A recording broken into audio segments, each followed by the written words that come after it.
Hello. आज की class अपनी फॉर्म के ऊपर है ना।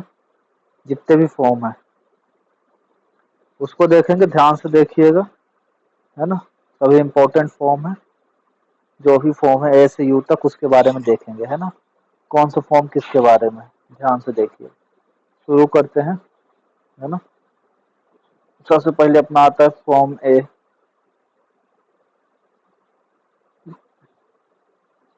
ये किसके लिए होता है? ठीक है, तो माइंस में जितना भी एम्प्लॉयमेंट रजिस्टर होता है, ठीक है, मतलब वो कहाँ से है, क्या है, कब ज्वाइन किया, ठीक है, ये सब जानकारी किसमें, फॉर्म ए में। इसको क्या कहते हैं? Employment register. ठीक है, एम्प्लॉयमेंट का रिकॉर्ड। ठीक है, फॉर्म ए में पहला। दूसरा इसका क्या होता है? Working hour. ठीक है, ठीक है, काम घंटों, काम के घंटों की सूचना, है ना। वर्किंग आवर भी कौन से फॉर्म में रखते हैं? फॉर्म ए में। फॉर्म ए से पूछेगा तो क्या क्या? एम्प्लॉयमेंट रजिस्टर, ठीक है, रूल 77 में दिया हुआ है, और वर्किंग आवर। ठीक। अगला है अपना फॉर्म बी। इसमें क्या क्या किस लिए है? फॉर्म बी पहला होगा लीव विथ वेजेस, है ना। फॉर्म बी में लीव विथ वेजेस, ठीक है, सबसे पहले अपन देखेंगे। लीव विथ वेजेस के लिए होता है, पूछेगा leave with wages which form? Form B, ठीक है। और दूसरा क्या? Overtime register. Overtime register दोनों किस फॉर्म में? तो फॉर्म बी में। ठीक है। अगला अपना है form D. Form D, form D किस लिए होता है? अटेंडेंस। ठीक है, फॉर्म डी को क्या बोलते हैं? अटेंडेंस फॉर्म, है ना। माइंस में जो भी अंडरग्राउंड या ओपन कास्ट दोनों की अटेंडेंस किस फॉर्म में रखते हैं? तो फॉर्म डी में। ठीक है, अटेंडेंस, अटेंडेंस कौन सा फॉर्म? तो फॉर्म डी। ठीक है, कोई दिक्कत नहीं है। अगला है अपना फॉर्म ई।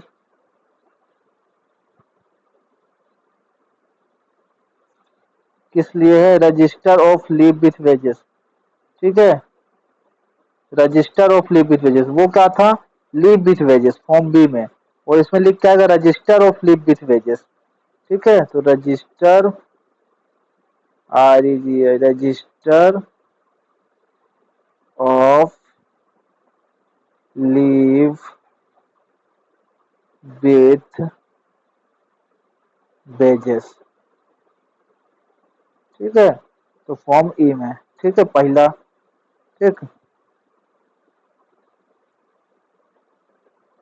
दूसरा अपना क्या रहेगा इसमें? फॉर्म ई में। ठीक है, समझ में आया? Register of leave with wages तो फॉर्म ई। ठीक है, फॉर्म ई में एक चीज। ठीक है, अब ई के बाद अब आएगा अपना फॉर्म एल। फॉर्म एल किस लिए होता है? ध्यान से देखते चलिएगा।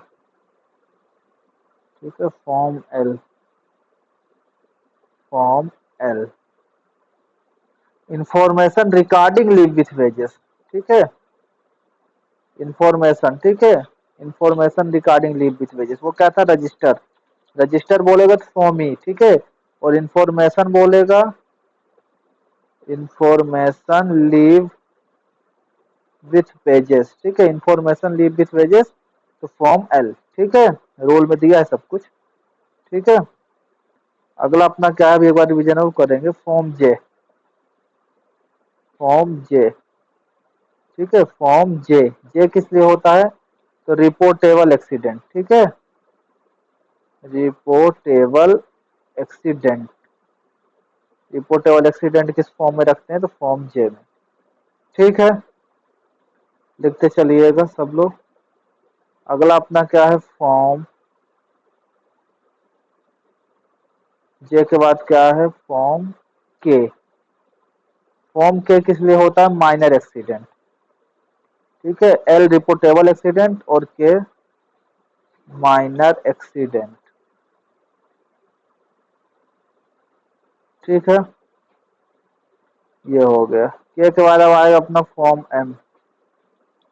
फॉर्म एम, ठीक है। फॉर्म एम किस लिए होगा, तो आईएमई और पीएमई के लिए। आईएमई मतलब initial medical examination, PME periodic medical examination का नोटिस, ठीक है, फॉर्म एम में रखा जाएगा, ठीक है। मैनेजर, मैनेजर फॉर्म एम में रखेगा, कौन, मैनेजर फॉर्म एम में रखेगा। आईएमई और पीएमई का नोटिस फॉर्म एम, ठीक है, पूछेगा तो, ठीक, कोई दिक्कत नहीं। अगला क्या है अपना फॉर्म एन, एन में क्या आता है, तो second notice PME and IME form N, ठीक है, जब दोबारा नोटिस भेजते हैं, ठीक है, कोई किसी कारणवश नहीं आ पाता है कराने, तो उसको दोबारा नोटिस कौन से फॉर्म में भेजते हैं, फॉर्म एन में, ठीक है। सेकंड नोटिस, ठीक है, पीएमई और आईएमई फर्स्ट भेजेंगे, ठीक है, फॉर्म एम में, और दोबारा किस में भेजेंगे, फॉर्म एन में, ठीक है। अगला अपना कौन सा है, फॉर्म ओ। फॉर्म ओ किस लिए होता है, एग्जामिनेशन रिपोर्ट बाय डॉक्टर, ठीक है, डॉक्टर जो भी एग्जामिनेशन करता है उसकी रिपोर्ट किस में रखता है, तो फॉर्म ओ में, ठीक है। एग्जामिनेशन रिपोर्ट बाय डॉक्टर, ठीक है, जो भी एग्जामिनेशन करता है डॉक्टर, है ना, उसकी रिपोर्ट किस में रखता है, तो फॉर्म ओ में, ठीक है। अगला अपना क्या है, form P. Form P, form P किस लिए क्या है, आईएमई का स्टैंडर्ड, आईएमई का स्टैंडर्ड, है ना, पूछेगा स्टैंडर्ड, आईएमई स्टैंडर्ड कौन सा फॉर्म, स्टैंडर्ड, ठीक है। आईएमई के स्टैंडर्ड किस फॉर्म में, तो फॉर्म पी के अनुसार, ठीक है। क्या क्या जांच होगी, इनिशियल मेडिकल एग्जामिनेशन, ठीक है। अगला है form P one. Form P one, इसमें क्या रहेगा, पीएमई का स्टैंडर्ड, ठीक है, पीएमई का स्टैंडर्ड, लिखते चले, ठीक। फिर अपना कौन सा फॉर्म है, IME P one, P one के बाद फॉर्म क्यू। फॉर्म क्यू किस लिए है, appeal medical board re examination notice, ठीक है, appeal medical board re examination, ठीक है, notice. Appeal medical board re examination, ठीक है, जो अपील की जाती है दोबारा एग्जाम मतलब मेडिकल के लिए, तो उसका नोटिस, उसका रिकॉर्ड किस फॉर्म में, तो फॉर्म क्यू में, ठीक है। पूछेगा appeal medical board re examination notice किस फॉर्म में रखते हैं, तो फॉर्म क्यू में, ठीक है। अगला अपना क्या है, फॉर्म आर। फॉर्म आर, ये किस लिए होता है, second and final notice re examination by board, ठीक है, जो दूसरा और आखिरी, है ना, फाइनल नोटिस दिया जाता है री एग्जामिनेशन के लिए बोर्ड के द्वारा, उसका रिकॉर्ड किस फॉर्म में, तो फॉर्म आर में, ठीक है। सेकेंड एंड फाइनल, इसके बाद नहीं करवाते हैं तो उसको नौकरी से निकाल देंगे। Final notice, second and final notice re examination by board, re examination by board, ठीक है, याद रखिएगा, ठीक है। Second and final notice re examination by board, ठीक है, ये अपना हो गया। अगला है अपना फॉर्म एस। फॉर्म कौन सा, एस, इसमें क्या है, मेडिकल और एनुअल रिपोर्ट, ठीक है, जो 20 फरवरी या इससे पहले भेजते हैं, ठीक है, मेडिकल का एनुअल रिपोर्ट, नहीं सॉरी, फॉर्म एस में रखेंगे री एग्जामिनेशन रिपोर्ट, ठीक है, जो दोबारा एग्जामिनेशन होगा, है ना, मेडिकल का री एग्जामिनेशन रिपोर्ट, ठीक है, किस फॉर्म में, फॉर्म एस में, याद रखिएगा, री एग्जामिनेशन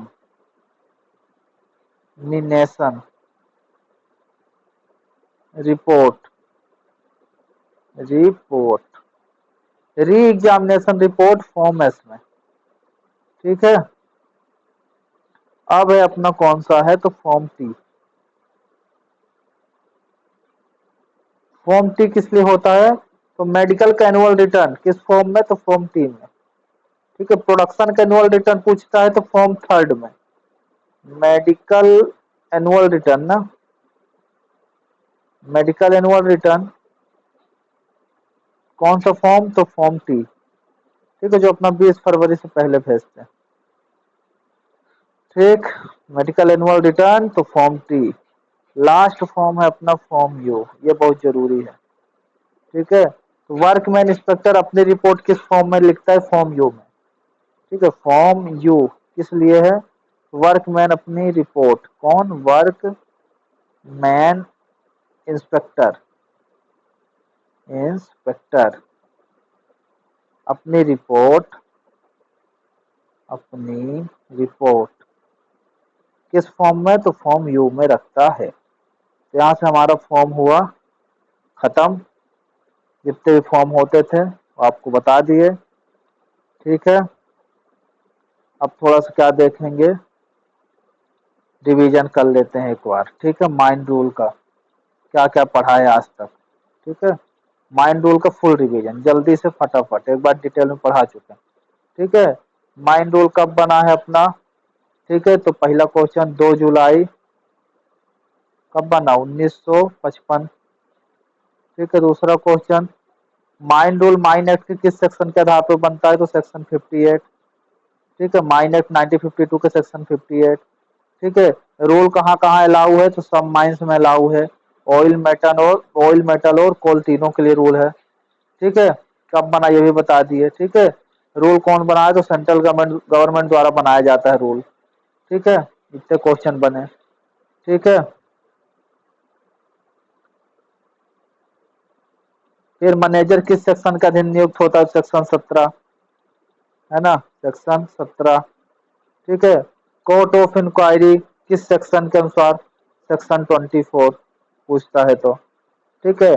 सर्टिफाइड सर्जन पूछेगा तो सेक्शन 11, ठीक है। सर्टिफाइड सर्जन कौन से सेक्शन के अनुसार, तो सेक्शन 11, ठीक है। ये सब अपना हो गया, ठीक है। कैलेंडर ईयर पूछेगा, व्हाट इज कैलेंडर ईयर, तो जो एक साल का समय होता है, मतलब 1 जनवरी से लेके 31 दिसंबर तक, उसको क्या कहते हैं अपन, कैलेंडर ईयर, ठीक है।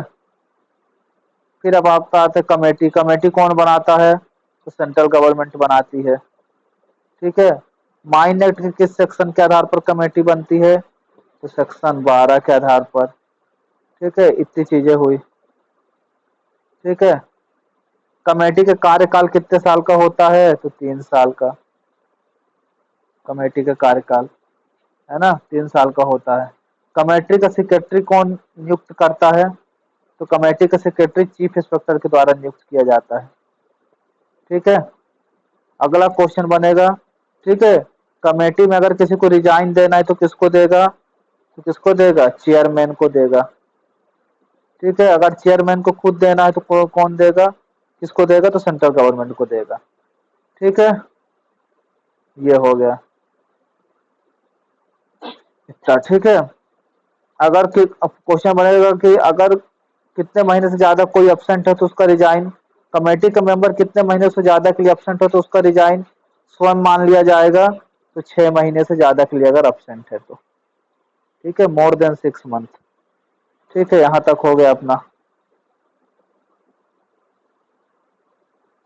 इतने क्वेश्चन है, ठीक है। माइंड आज अपन माइंड रूल के पूरे इंपॉर्टेंट क्वेश्चन पढ़ रहे हैं, ठीक है। मीटिंग की सूचना कितने दिन पहले देंगे, 14 दिन पहले देंगे, ठीक है, कोई भी मीटिंग करना है तो। इमरजेंसी में कितने दिन पहले देंगे, 2 दिन पहले देंगे, ठीक है, 2 दिन पहले इमरजेंसी में मीटिंग की सूचना 2 दिन पहले, ठीक है। अब आते हैं कमेटी में, कमेटी में टोटल कितने मेंबर रहेंगे, तो कमेटी में टोटल 8 मेंबर रहेंगे, ठीक है, टोटल 8 मेंबर रहेंगे, ठीक है। कम से कम मीटिंग कब की जाएगी, कितने लोग रहेंगे, तो कम से कम जब तक 4 लोग नहीं रहेंगे तो कोई भी मीटिंग ना होगी, ठीक है। कम से कम 4 लोग चाहिए कोई भी मीटिंग करने के लिए, ठीक है, चीफ इंस्पेक्टर को मिला के, ठीक है, 4 लोग का होना जरूरी है। ठीक, ये हो गया अपना कोर्ट ऑफ इंक्वायरी बता दिए सेक्शन 24 के अनुसार। ठीक है, ये हो गया अपना, यहाँ तक अपन पता है आपको। फिर अगला बनेगा आईएमई का फुल फॉर्म, तो इनिशियल मेडिकल एग्जामिनेशन। पीएमई का full form periodic medical examination. ठीक है, पीएमई कितने सालों में एक बार? हर 5 सालों में एक बार। ठीक है, पीएमई और आईएमई किस पे लागू नहीं होता? क्वेश्चन आता है तो टेम्पररी वर्कर और जिन्हें 6 महीने से कम के लिए रखा गया है। ठीक है, चैप्टर 4 का रिवीजन कर रहे हैं, चैप्टर 4 का, माइंड रूल के चैप्टर 4 का। ठीक है, पीएमई आर्मी का फुल फॉर्म, पीएमई हर 5 साल में एक बार। ठीक है, पीएमई आईएमई किस पे लागू नहीं होगा? तो जो टेम्पररी वर्कर रखा गया है, जो 6 महीने से कम के लिए। पीएमई क्या है? तो पीरियोडिक मेडिकल एग्जामिनेशन, जो हर 5 साल में वर्करों को होता है। आईएमई क्या है? जैसे ट्रेनिंग के लिए आप जा रहे हो, शुरू शुरू में जब भर्ती होते हैं तो उसका क्या होता है? आईएमई होता है। ठीक है, हर साल पीएमई के लिए कितने लोग भेजे जाएंगे जांच के लिए? तो 1/5। ठीक है, 1/5। एक क्वेश्चन बनेगा, एस्बेस्टर और मिलिंग में काम करने वाले व्यक्तियों का पीएमई आईएमई कितने महीनों में एक बार? तो हर 12 महीने में एक बार। ठीक है, एस्बेस्टस में काम करने वाले। ठीक है, और उनका एक्सरे तो हर 3 साल में एक बार। ठीक है, आईएमई कब से स्टार्ट हुआ आईएमई होना? तो 1 अप्रैल 1979 से। ठीक है, आईएमई। ठीक है, दूसरा क्वेश्चन, सेंट्रल गवर्नमेंट ने आईएमई और पीएमई जो अपना रूल है 29B कब लागू किया? तो 1 जुलाई 1988 को। ठीक है, ये हो गया। अगला अपना है,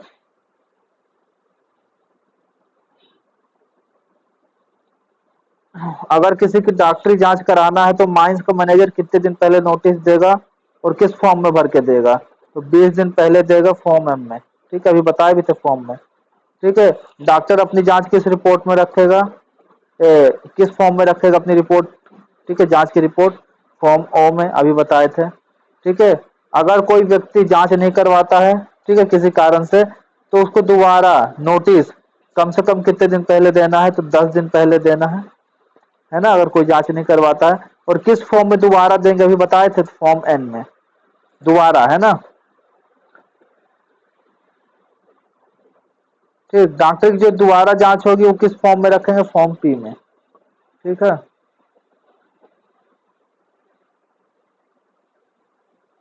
जांच की रिपोर्ट कितने साल तक रखना है अपने पास? तो 10 साल तक। ठीक है, रूल के अनुसार। ठीक है, फिर अगला अपना आता है वर्कमैन इंस्पेक्टर। वर्कमैन इंस्पेक्टर कितने लोगों पे? 500 लोगों पे या उससे अधिक पे रखना है। ठीक है, 500 या उससे अधिक पे वर्कमैन इंस्पेक्टर।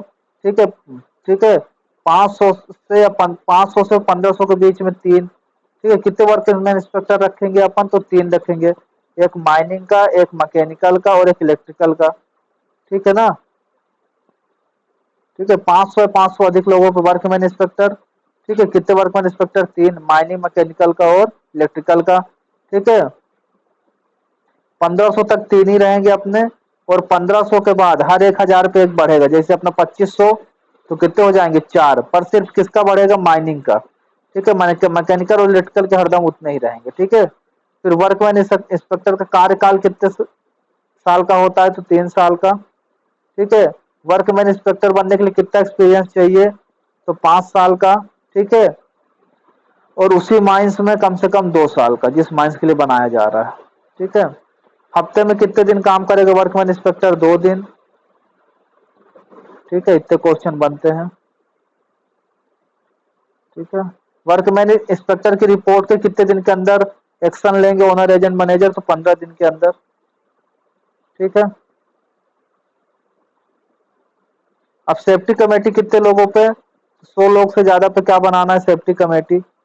मोर देन 100 लोगों पे क्या बनेगी? Safety committee. ठीक है, 100 लोग से ज्यादा पर क्या बनाएगा? Safety committee. ठीक है, सेफ्टी कमेटी में टोटल कितने मेंबर रहते हैं? 13 मेंबर। ठीक है, सेफ्टी कमेटी अपनी मीटिंग कितने दिनों में करेगी? तो 30 दिन में सेफ्टी कमेटी अपनी मीटिंग करेगी। सेफ्टी कमेटी की सिफारिश कितने दिनों के अंदर लागू होगी? तो 15 दिनों के अंदर। ठीक है। सेफ्टी कमेटी का कार्यकाल कितने साल का? तो 2 साल का। अब अपना चैप्टर 5।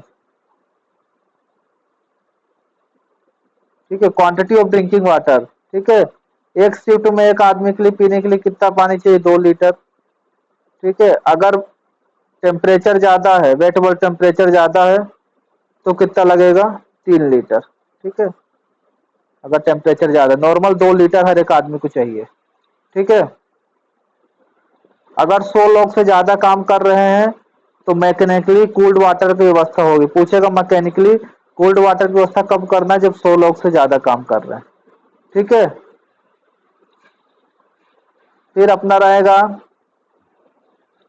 अगर वेटेबल टेम्परेचर 30 डिग्री से ज्यादा है तो कितना? 3 लीटर। ठीक है, एक आदमी को 3 लीटर। अब लेटरिंग, लेटरिंग कितना? तो 50 लोगों पे एक। ठीक है, कितना? अगला अपना चैप्टर है 6, 50 लोगों पे एक। फर्स्ट एड के बारे में है। फर्स्ट एड कितने लोगों पे? फर्स्ट एड स्टेशन 50 लोगों पे, 50 से अधिक पे। ठीक है, फर्स्ट एड रूम तो मोर देन 150, 150 लोग को ज्यादा रहेंगे तो फर्स्ट एड रूम बनाना है ना। फर्स्ट एड स्टेशन 50 लोग से ज्यादा पे। ठीक है, फर्स्ट एड रूम का एरिया कितना रहेगा? तो 10 स्क्वायर मीटर से कम नहीं, not less than 10 square metre. ठीक है, not less than 10 square metre. ठीक है, यहाँ से हुआ फर्स्ट एड के बारे में। फर्स्ट एड स्टेशन कितने लोगों पे? 50 लोगों पे, है ना, मोर देन 50 लोगों पे। एक फर्स्ट एड स्टेशन से दूसरे फर्स्ट एड स्टेशन की दूरी कितनी रहेगी? 300 मीटर, मतलब हर एक 300 मीटर पे फर्स्ट एड स्टेशन होना चाहिए। ठीक है, फिर रिफ्रेशर ट्रेनिंग कितने सालों में एक बार दी जाती है? फर्स्ट एड सर्टिफिकेट वालों को तो 2 साल में। रिफ्रेशर ट्रेनिंग याद रखिएगा, 2 साल। अगला अपना चैप्टर 7 देखो, यहाँ से क्या क्या बनेगा। हफ्ते में कितना रेस्ट देना है? कम से कम 1 दिन का रेस्ट रहेगा। पहला क्वेश्चन। काम के घंटों की सूचना कौन से फॉर्म में? तो फॉर्म ए में, अभी बताए थे, वर्किंग आवर फॉर्म ए में रखना है। ठीक है,